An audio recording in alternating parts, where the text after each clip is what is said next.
स्ट्राईकवरती रवी, non स्ट्राईकला येतो यतीन. रवी to Vishal, 4-5 पावलांचा start. विशाल याचा पहिला चेंडू हलवारपणे खेळून काढला, ऑफ साइडला. एक धाव पूर्ण करताना सुंदर असं क्षेत्ररक्षण झालं होतं. रनआउटची संधी होती, परंतु सहजरित्या एक धाव पूर्ण करून खातं उघडते रवी. एका धावेने संघाची धावसंख्या होते 1, तर रवी वैयक्तिक 1 धावसंख्या केला. स्ट्राईक वरती आहे, तर प्रथमच सामोरं जाईल तो यतीन विशाल याला. विशाल टू यतीन. पुन्हा एकदा चेंडू हवेमध्ये बॅटची एज घेऊन एसटीएनच्या पाठीमागे जातोय आणि गडी बाद होते. अशा रीतीने पहिला हादरा बसतोय साई स्पोर्ट बोगतपाडा संघाला.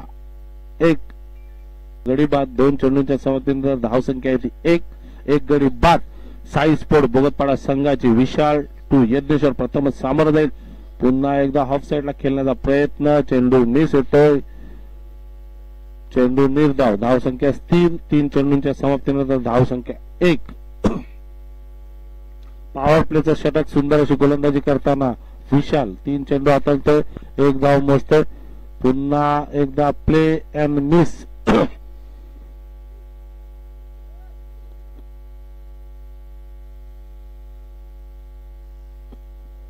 गोलंदाज हे दीपक म्हात्रे यांचे सुपुत्र आहेत, ते पण सुंदर गोलंदाजी करायचे, तिवरी गावाकडून खेळायचे. पुन्हा एकदा ऑन साइडला खेळला फटका, सर्कलच्या आतमध्ये 1 धाव पूर्ण करतायत. एका धावेने संघाची धावसंख्या 2. यज्ञेश्वर आपलं खातं उघडते.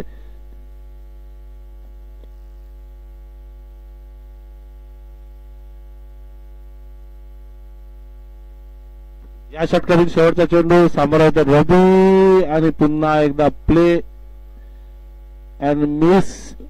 धावचीतची संधी होती, परंतु यष्टीरक्षक काहीशी चुकी करतोय. 22च्या रूपात 1 धाव मिळते. एका धावाने संघाची धावसंख्या 3.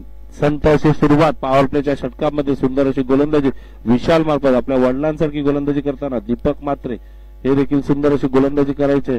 त्यांच्याच पावलावर पावलं ठेवून विशाल मात्रे सुंदर अशी गोलंदाजी करतो. 1 गडी बाद करतोय, 3 धावा मोजतोय आणि संघाला चांगल्या स्थितीत आणून ठेवतोय.